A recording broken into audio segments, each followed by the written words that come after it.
சொல்லப்போனா அந்த Qurtuba நகரத்திலேயே printing machine கண்டுபிடிக்காத காலம், மிஷினை பிரிண்ட் போடுறதுக்கு மிஷின்லாம் இல்லாத காலத்துல அந்த நகரத்திலேயே ஒரு 180 பெண்களை தேர்வு செய்தார்களாம்.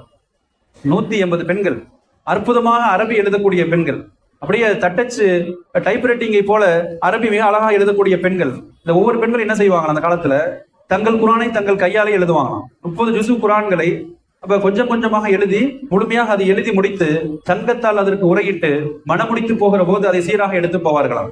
குரான் எழுதுறதுல இவ்வளவு ஆர்வம் அப்படின்னு சொன்னா குரான் எவ்வளவு ஆர்வமா ஓதிருப்பாங்க. இப்ப குரானை குறித்த ஞானம் எவ்வளவு இருந்திருக்கும். இன்னைக்கு நம்ம சீர்ல வைக்கிற குரானை தூசியில பரன்ல தூங்கிட்டு இருக்கோம். கல்யாண சீர்ல குரான் வச்சிருப்பாங்க, மேலதுக்கு பத்திரமா பறக்கத்துக்கு வச்சிருவாங்க. இது ஃபாத்தியானா மட்டும் எடுத்து ஓதுறது, அல்லது ரமலான்ல மட்டும் எடுத்து ஓதுறது. மற்ற காலங்களில் குரானை தொட்டே பார்க்கறது இல்ல. கண்ணிமிக்கவர்களே, நமது வீழ்ச்சிக்கு காரணம் சொல்ல வேண்டுமானால் இன்றைக்கு நாம் குரானை விட்டு தூரமாகி கொண்டிருக்கிறோம், குரானுடைய தொடர்பை விட்டு தூரமாகி கொண்டிருக்கிறோம். கண்ணிமிக்கவர்களே, இன்னும் சொல்ல போனா ஒரு பெண் நல்ல மார்க்கப்பற்று மிக்க பெண்ணா இருந்தாங்கன்னா அந்த குடும்பமே மார்க்கப்பற்றோடு மெலிலும். ஒரு பெண்ணிடத்திலே தீன் வந்து விட்டால், தீனுடைய ஒரு துடிப்பு வந்து விட்டால், தீன் மீது பற்று வந்து விட்டால், கணவன் தொடங்கி குழந்தைகள்